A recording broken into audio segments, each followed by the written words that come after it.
Professor Orde Kittrie, a very good evening to you. And the surprise supplier is. Good evening to you, Professor. Hello there. The surprise supplier is China.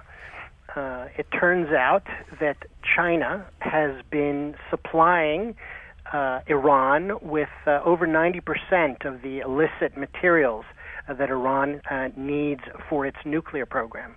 China has been diverting high-tech U.S. items to Iran and also supplying Iran itself with Chinese-made items. Well, what about North Korea? Wasn't that always rumored to be the major partner of Iran, both in terms of the missile development and the nuclear program? You know, it's interesting because people think, well, North Korea and Iran, there must be cooperation with regard to the nuclear program. The administration keeps insisting that there's no evidence of such cooperation. There's a lot of cooperation in the missile arena between North Korea and Iran. The administration claims that there is no cooperation in the nuclear arena. However, in the nuclear arena, China,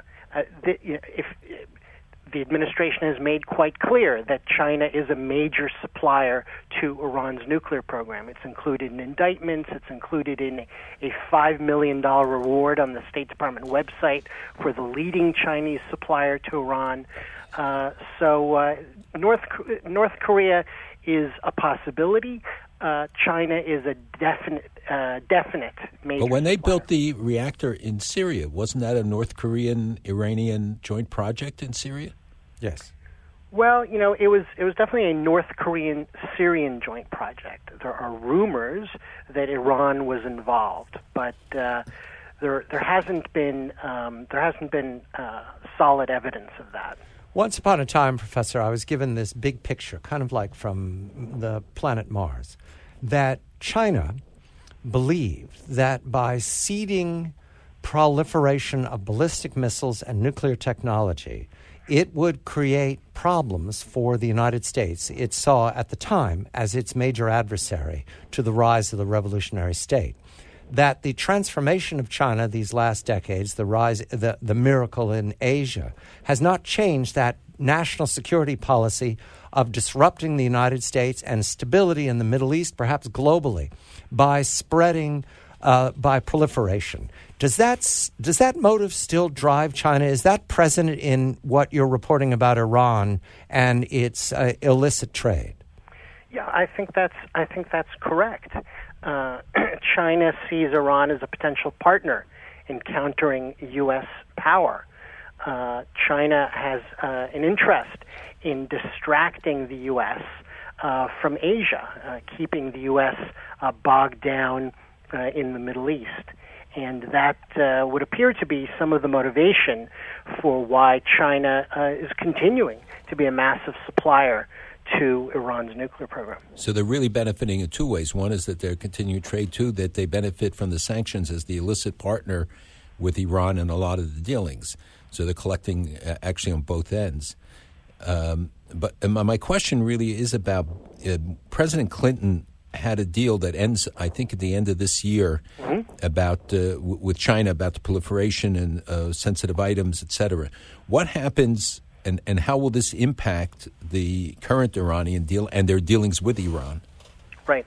So there's a lot of reason to be concerned that Iran could circumvent the deal, the recently announced deal with regard to its nuclear program. Iran could circumvent it by buying from China the supplies to create new covert nuclear sites in Iran. The nuclear agreement that was just announced is pretty good at monitoring the known nuclear sites in Iran, Natanz, Iraq, and Fordo. But it's actually quite weak when it comes to looking for secret, covert, hidden sites elsewhere in Iran. The U.S. government had talked about getting anywhere, anytime access to suspect nuclear facilities, but that is not, in the end, what the agreement contains. What you're describing is a China that is aggressive towards the United States to the point of risking nuclear conflict, or at least conflict in the event of war in the Middle East that would pull everybody down. How is that in China's self-interest? I don't understand the thinking where this goes if it all falls apart, Professor. Is that part of China's calculation? Well, you wonder to what degree China is really thinking long-term about this. It's hard to be sure what China has in mind, but what we do know is that there is, for instance, one particular broker, Carl Lee, a China-based nuclear supplier, who there's a $5 million reward for him on the State Department website, and the U.S. has been complaining about Carl Lee since 2004. The U.S. has been complaining to the Chinese government about him, and the Chinese government has yet to crack down.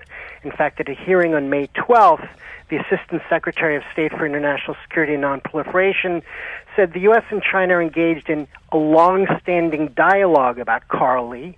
He told the senators, "I'll be happy to come back when it produces some meaningful results." That long-standing dialogue about Carl Lee has been going on without meaningful results since 2004. That suggests that we're complicit in this. Is it complicity or passivity? Do you measure? I think they're complicit. I think that Senator Ed Markey of Massachusetts at the hearing said it's preposterous to believe that the Chinese government is incapable of shutting this down.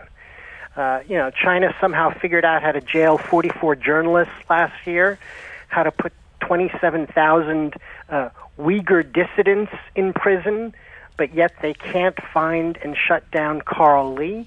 No, it appears that what they're doing is they're subcontracting this to Carl Lee. So the Chinese government can say, oh, well, we'd like to do something about it, but we can't. Meanwhile, they derive the benefits of continuing to receive high-tech exports as if they were members in good standing of the international community. Professor Orde Kittrie, Arizona State University, professor of law, and I'll spell out the names of Carl Lee and his colleague who are said to be agents for Chinese predators. The name is Carl Lee, K-A-R-L, and final name Lee, L-E-E, and the other name is Sihai Cheng, S-I-H-A-I-C-H-E-N-G.